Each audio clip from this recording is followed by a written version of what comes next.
Si votre objectif est la performance, il devient alors important de développer certaines qualités physiques essentielles. C'est pourquoi nous vous proposons dans cette capsule des exercices et leurs variantes afin de développer les muscles superficiels et profonds du corps.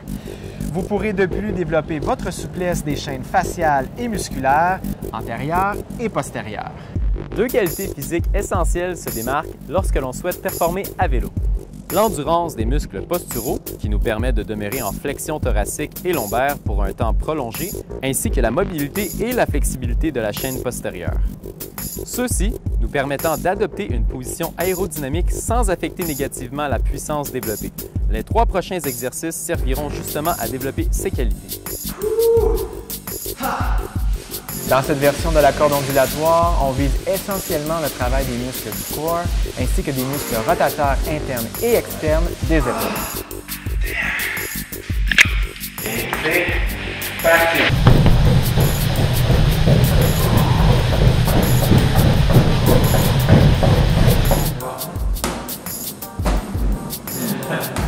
Pour cet exercice en duo, il est bien évident que l'on doit travailler en équipe. Coordonnez à la fois vos tirs et, si nécessaire, votre respiration. Gardez en tout temps une colonne vertébrale bien allongée ainsi que les muscles du corps engagés. Les épaules sont basses et le poids du corps est réparti équitablement sur les 2 genoux.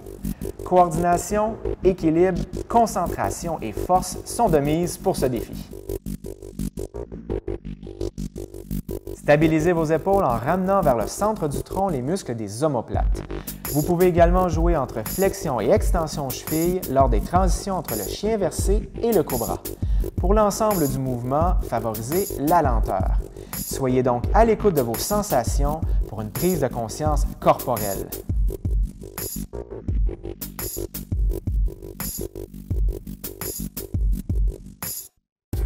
Pour le cycliste, il est primordial de développer ses muscles posturaux.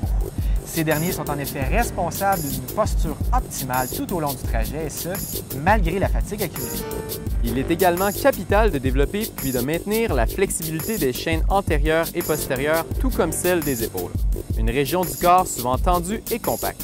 Non seulement serez-vous en mesure de produire une plus grande force par une amplitude de mouvement maximale, mais aussi de respirer avec aisance, ce qui facilitera les processus de production d'énergie. Ce qui démarque un cycliste d'expérience d'un amateur, c'est sa capacité à relaxer ses épaules tout en maintenant une position agressive.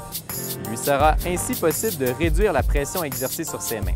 75 à 80 % de la pression devrait être sur ses ischions, donc sur sa selle, pour que son centre de gravité soit en ligne avec le bassin.